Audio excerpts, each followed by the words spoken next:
Live from Fargo and serving you on TV, online, and on the go. This is Valley News Live at 5. We begin tonight with breaking news as the NCAA is now canceling basketball tournaments amid coronavirus fears.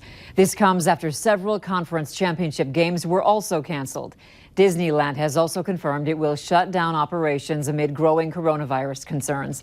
And the impact from coronavirus is now being felt here locally, with multiple area colleges shutting down classes and annual events being canceled in the metro. But first, let's get to our exclusive story. We continue with that exclusive story as a West Fargo High School assistant principal has resigned after having a physical altercation with a student. West Fargo Schools placed Dr. Kelly Peters on paid administrative leave last week, only for Peters to then submit his resignation.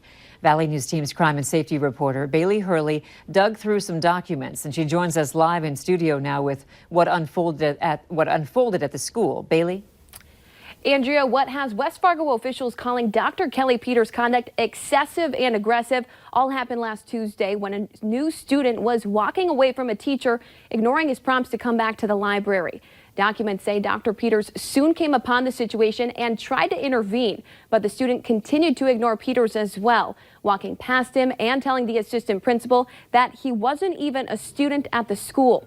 Peters says in that moment he thought they had an intruder and grabbed the student's arm. Documents say video footage shows Peters lifting the student's arm and forcing him through the main office doors, knocking down 3 office chairs and a picture on the wall. Several statements taken that day from witnessing staff and faculty say it appeared the student was thrown through the door, and say Peters soon started calling for the school's resource officer, yelling, quote, "Arrest him, arrest him." Statements also indicate the student asked at least twice for Peters not to touch him. One teacher writing, quote, "Dr. Peters' reaction was not what I would want any student to experience from an administrator in our building." When later shown the video of the altercation and asked to respond, Peters said, quote, "It looks like I'm manhandling a student. I called Peters today, but he says at this time he will not be making any comment." Andrea? All right. Thank you, Bailey. Coming up tonight at 6 o'clock, hear what other staff members have to say about working with Dr. Peters. It's hard to keep up with the weather today. We've seen clouds and sprinkles, and then the sun showed up, and then the snow. Here's Hutch with more on the forecast from the First Alert Storm Team Center. Hutch? Andrea, Hutch likes to call this whiplash weather. That's exactly what's going on. Right now, we got blue skies over the FM area, but that has not been the case throughout the afternoon. Hit and miss showers of snow, most of which are sneaking into western Minnesota. The clouds look like, though, for the most part, they will hang around, and those renegade flakes are flying through places like Ada, Hawley, and maybe even Dilworth. Cooler air up to the north, north of Highway 200, where we have temperatures at or below freezing, holding on to 36 here in the FM area, but it's gusty from the northwest to almost 40 miles per hour in Jamestown and in Gwinner. Here's your planner. From Fargo, we're going to see temperatures continually falling into the 20s this evening. Those northwest winds will decrease a little bit as we get into the evening hours. Also, Grand Forks mostly cloudy right now. That's how we will stay, with temperatures sneaking down towards 20 degrees by bedtime tonight. Coming up here in just a bit, it looks cooler to close out the work week, and we are tracking a couple of chances of snow in that extended forecast. We'll detail all of it here in a few moments. All right. Thank you, Hutch. The search is on for the people who broke into a business and took off with electronics this morning. It happened around 3:45 at the International Market on Main Avenue. Police say multiple people smashed a window to get into the building and then took off. A K-9 was brought in to try and track the scent, but was unsuccessful. Damage estimates are not available at this time. If you know anything about this smash and grab, you can go ahead and call police. A North Dakota man is now in jail facing charges of corruption or solicitation of a minor. The Towner County Sheriff's Office used a search warrant at 57-year-old Christopher Malia's house in Rock Lake. Then he was arrested. He was taken to a hospital in Rugby, North Dakota, and held on a $10,000 bond.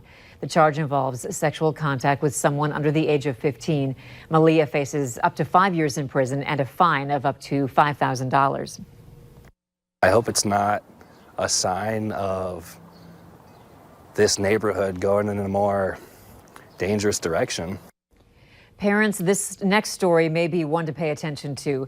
A man in North Fargo is warning you about a bunch of hypodermic needles he found outside of his home. And as Valley News Team's Callie Hubbard found out, those needles were found steps away from an elementary school. Down here on the corner next to my driveway. Joe Cohen was walking his dog in North Fargo when he saw this. And there were just a bunch of syringes like laying there in the snow. Several hypodermic syringes. And this was some pretty dangerous drug paraphernalia. Cohen says he's more disturbed that it's across the street from Horace Mann Elementary School between 3rd Street and 11th Avenue North. And then with the school being there, like, kids walk through here all the time and they play here. They play on the snowbanks, and kids are pretty curious. They could have picked them up and wondered what they were, and, you know, something worse could have happened. Cohen says he called police where they came and picked them up. Fargo police say if they do find needles like the ones that were found in this snowbank, they throw them away in a proper place. They say there's nothing that really can be done as they don't know who they belong to or what was in them. In Fargo, Callie Hubbard, Valley News Live. Cohen says there is a neighborhood watch in the area. Police say if you see any suspicious activity in your neighborhood, call them right away. If you need help with an issue in your community, call our whistleblower hotline and we'll do our best to get to the bottom of it. Call 237-6576 and leave your tip. A member of our investigative team will get on the case and go to work to expose the truth. North Dakota Governor Doug Burgum addressed the public after the state announced its first confirmed case of the virus. In the news conference, the governor said there have been a total of 27 tests for coronavirus in the state. The North Dakota Department of Health says it still has 14 pending tests. The governor said we can expect more cases and canceled events in the coming days. We even like the phrase North Dakota tough. We can be North Dakota tough, but right now North Dakota tough means making the right decisions about protecting yourselves, your family, your friends, and your coworkers, because there has been a culture in our state that if you're ill, that you're the strong one if you still get up and go to work. In Minnesota, there are now 9 people who have tested positive for coronavirus. Are you worried about getting back home?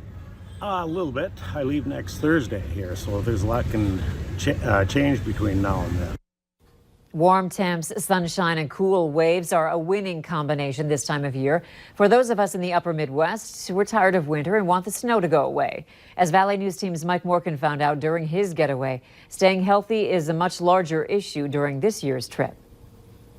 This is the 7 Mile Beach near Negril, Jamaica. It's one of the most beautiful places in the world, and it attracts vacationers by the thousands daily. For those that are here to escape the winter woes for a little fun in the sun, there's been a lingering question.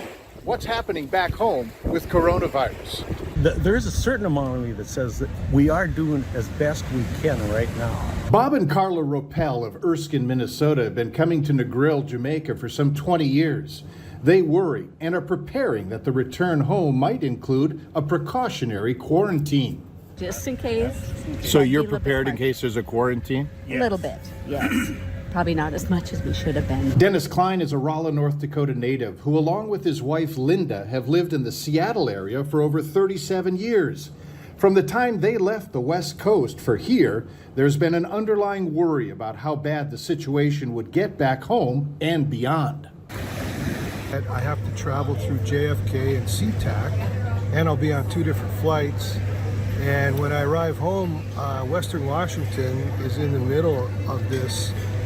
And so if I really do get sick, I'm concerned that I may not have a hospital bed. Dennis Klein's return home over the weekend to Washington State will include a 2-week stay-at-home period, fueled in part by his concern and the concerns of his company in a policy to protect co-workers, something that may happen to yours truly. In Negril, Jamaica, Mike Morgan, Valley News Live. All right, thanks, Mike. Safe travels back to Fargo.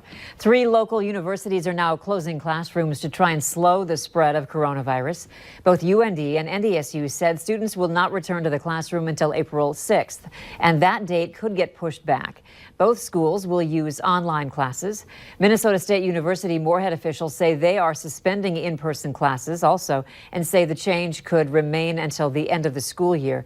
MSUM is currently on spring break and say they are suspending next week's classes. Faculty are working with students to figure out what works best for each class. Coronavirus is also stopping St. Patrick's Day celebrations in Fargo. The Downtown Community Partnership is canceling the St. Patrick's Parade. The partnership said it is canceling the event over the risk of spreading the virus. Many volunteers, including the Veterans Honor Flight, were prepping sandbags today. They were at Sandbag Central this morning, putting in work to stop the spring flood. Fargo and Cass County have now changed their metro flood plans after a new report by the National Weather Service. The city and county will need 225,000 sandbags instead of the 400,000 they originally thought. Some guy said, hey, let's take our turn down at Sandbag Central, so here we are. That's a good thing. It's a good thing. We got the club members from 762. We got the staff and the manager, patrons, everybody down here giving back. There's still plenty of more work to be done, though. You can download our Valley News Live app and click on this story to learn how to get involved.